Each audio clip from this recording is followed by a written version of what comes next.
Et bonjour à tous, mon nom est François Letarte, bienvenue sur ma chaîne JDR30, une chaîne consacrée aux jeux de rôle sur table. Donc une vidéo liste et ça sera une réponse au RPG Week, une question que Bruno mentionne, oui, que j'ai suggéré. M'en allait faire une vidéo parlant de ça, je me disais, me semble que ça serait une bonne question du RPG Week. Fait que je l'ai lancé, vous irez voir le lien, la description. La question est la suivante. Est-ce qu'on a déjà rencontré dans la vraie vie une personne qui nous faisait penser à des personnages non-joueurs ou des personnages joueurs qu'on a dans le jeu de rôle, et aussi le contraire? J'ai peut-être 2-3 idées en tête, c'est sûr ça m'est arrivé peut-être plus souvent. Je vais commencer avec peut-être l'histoire qui m'a le plus saisi, qui m'a inspiré cette question-là en fait, parce que ça me tentait d'en parler.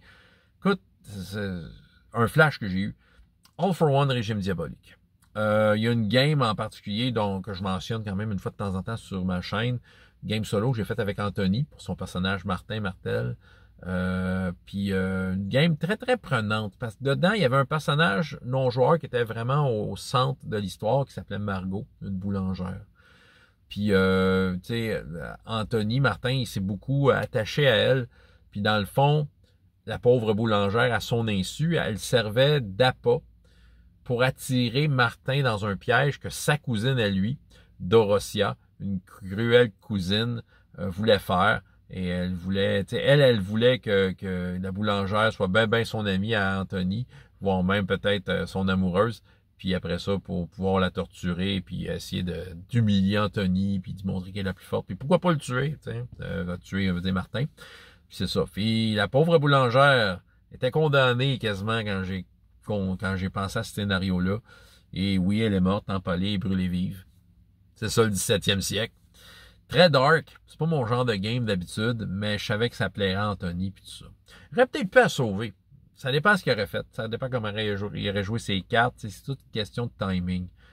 Mais quand je l'ai créé, je la savais quasiment condamnée. Je savais que toutes les probabilités étaient contre lui. C'est ça. Mais on sait jamais, peut-être qu'il aurait pu prendre des points de style ou trouver une façon ingénieuse de la sortir et ça aurait été très joyeux. Mais malheureusement, la pauvre Margot est morte. Ça a été très éprouvant comme game. Tu sais, dans All for One, on en faisait beaucoup dans ce temps-là, puis c'était rough, tu sais, on vivait des affaires très intenses avec nos personnages, et celle-là ne faisait que s'ajouter à tout ça. C'était très, très dark. Puis c'est ça, moi-même, j'ai été éprouvé par ce game-là. Je la trouvais tough. Ce personnage non-joueur-là, Margot aussi, probablement un des personnages non-joueurs dont je suis le plus fier, du moins celui sur lequel j'ai passé le plus de temps dans ma vie de jeu de rôle. On est fait des personnages non-joueurs, on est fait des super cool, tout ça. Mais celle-là, j'ai vraiment eu le temps de le faire pris le temps de le faire parce que elle avait une fonction précise, c'est ça. J'avais vraiment envie qu'Anthony embarque dans le jeu avec elle, puis ça a fonctionné. T'sais, il a vraiment embarqué dans le trip. Puis tu sais, j'avais beaucoup de choses. Puis c'est sûr que quand je développais ce personnage non-joueur-là, j'avais, à un moment donné, quand tu le côtoies, à un moment donné, il y a des détails qui arrivent par eux-mêmes, sans que tu les aies commandés. Puis là, je me mettais à voir à quoi qu'elle ressemblait. J'avais une idée très précise de son visage, ses cheveux, tout ça, comment elle était habillée. J'avais beaucoup de détails. Évidemment, Anthony avait d'autres. J'avais pas une photo, fait que Anthony il l'imaginait comme qu'il voulait. Mais moi, quand je l'interprétais, j'avais vraiment une image précise de qu'est-ce qu'elle avait de l'air.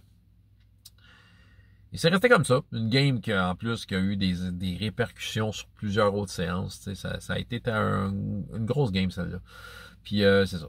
Et là, un mois plus tard, ou 1 ou 2 mois plus tard, je m'en vais faire mon épicerie chez Métro.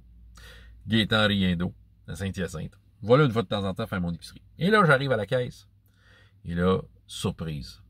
J'ai été saisi. Écoute, j'avais l'impression que j'avais vu un fantôme. Parce que la petite fille à la caisse, la jeune fille à la caisse, c'était Margot. C'est capotant. Parce que je ne connais pas ce fille-là. Je l'ai jamais vu avant. Puis, tu sais, Margot, c'est une invention de mon imagination. J'avais imaginé quelqu'un. Écoute, les mêmes cheveux, la même face, les mêmes yeux, la même shape. Là, tu sais, j'étais comme, OK, là, elle scannait mes affaires, faisait son truc. Écoute, j'ai regardé son nom, là, parce que ça serait appelé Margot, là, je capoterais, là. Là, ça aurait été un fantôme. Je me serais acheté un billet de loterie, un 6,49. Écoute, mais elle s'appelait pas Margot, je me souviens plus de son nom, là, mais tu sais, sérieux, j'ai pris le temps de checker, là.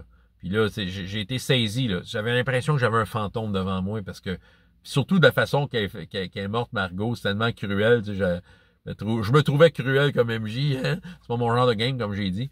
Et là, tu sais, de dire qu'elle est là, tu sais, elle a passé ses affaires, puis c'est ça, oui, ça va être débit, puis c'est ça, puis dans le fond, voulez-vous des sacs? Hey, imagine un fantôme à l'épicerie qui te demande, voulez-vous des sacs? Écoute, j'avais le goût de dire, hey, je te connais, mais non, j'aurais passé pour un foutu débile, là, je voulais pas aller là. Je suis retourné au métro, là, par après, là, tu sais, je vais faire mon épicerie là une fois de temps en temps. J'ai jamais revu ce fille-là. Peut-être qu'elle travaille plus là, peut-être que ça donne juste jamais, je sais pas, tu sais, des fois c'est une jeune étudiante, des fois ils sont pas là longtemps. Peu importe. Reste que, ça donne, on dirait que ça fait encore plus fantôme le fait qu'elle est jamais revenue. C'était peut-être vraiment un fantôme qui me demande des sacs. En tout cas, bref, j'ai été saisi. J'en ai parlé au gars, j'ai dit, hey, j'ai vu Margot, tout ça. Hey. C'est ça. C'est juste comme physique, tu sais, je veux dire, c'était pas personnalité, c'était juste comme l'image de la personne était là pour de vrai, puis c'est ce que j'avais en tête, puis c'est ça, puis voilà.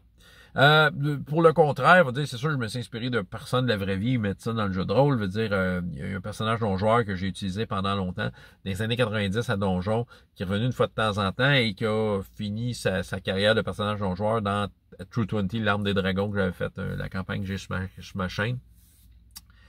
Au début, c'était une jeune petite fille qui se cherchait un peu dans les années 90, puis c'est ça, puis mais elle avait un pouvoir très inquiétant, touchait les gens puis il mourait, là.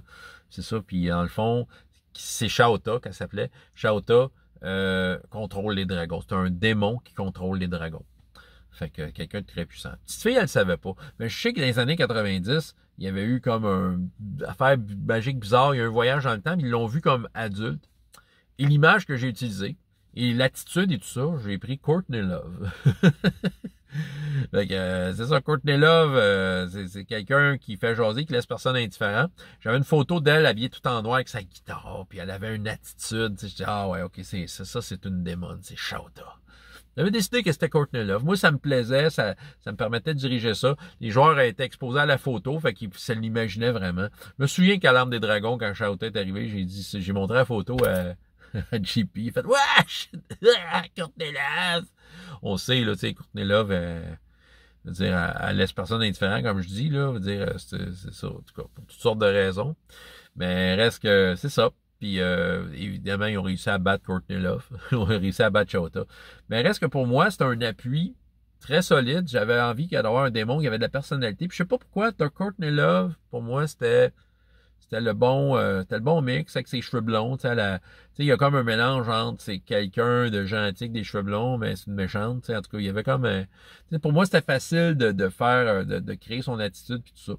Fait que pour moi, c'était c'est ça. Fait que Courtney Love. Puis peut-être finir avec ça un peu dans l'Arme des Dragons, parce que je pense à l'Arme des Dragons, c'est ça, je le sais. Puis je suis sûr que je l'ai déjà raconté sur la chaîne, mais maintenant, ils ont rencontré un génie dans un désert, puis une tempête de désert, puis quand je créais l'aventure, puis je préparais le génie, j'entendais une toune dans ma tête de Shakira. Wherever, whenever. Puis là, je me suis dit à penser, hey, dans le vidéoclip, tu sais, elle est habillée avec ses petites clochettes autour de la taille, tout ça. Puis je dis, ça pourrait être ça le génie. J'ai pas pris une photo de Shakira.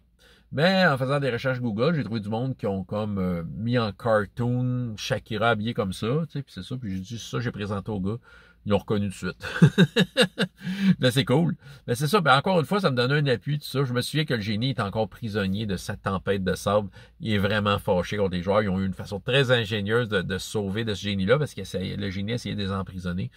Mais en tout cas, mais c'était Shakira. Puis je trouvais que c'est ça, c'était très, très approprié. Ouais, je la filais.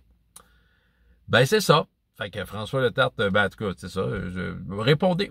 Alors, François Letarte pour JDR de 30. Et jusqu'à la prochaine fois, il y a autant de plaisir dans la vie, dans les jeux. Au revoir.